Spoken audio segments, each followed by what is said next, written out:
من أكبر الكوابيس اللي بتزعج أي راجل بيعاني من المشكلة ديت وبتفرض عليه ستايل لبس معين وممكن تقلل ثقته بنفسه هي المشكلة اللي هنتكلم عنها. كلامنا النهاردة عن مشكلة التثدي. ايه هو التثدي؟ ازاي بيحصل؟ وازاي بنتعامل معاه؟ ده اللي هنعرفه في حلقة النهاردة من برنامج تدخل جراحي.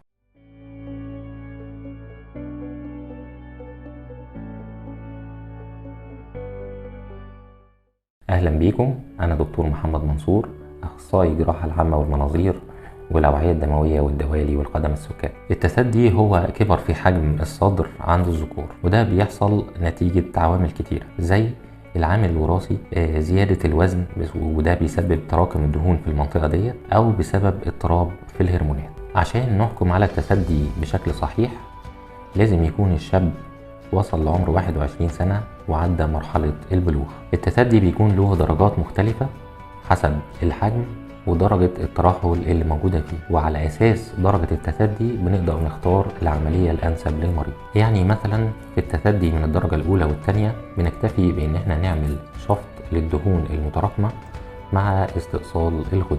أما في الدرجة الثالثة والرابعة من التثدي فلازم نشد كل الترهلات اللي موجودة بعد شفط الدهون وإزالة الغدد. بتتم العملية من فتحات صغيرة جدا وفي مناطق محددة بحيث ان هي ما تسيبش اثر بعد العملية للمريض، وبنحتاج فترة نقاهة بعد العملية واللي بتتحدد حسب درجة التثدي، يعني بتتراوح ما بين اسبوع الى 3 اسابيع.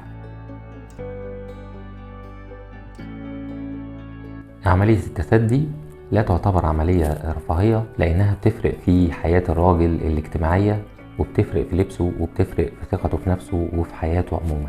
سيب لنا أسئلتك واستفساراتك تحت الفيديو وهجاوب عليك بنفسي، وتابعوا باقي حلقاتنا من برنامج تدخل جراحي.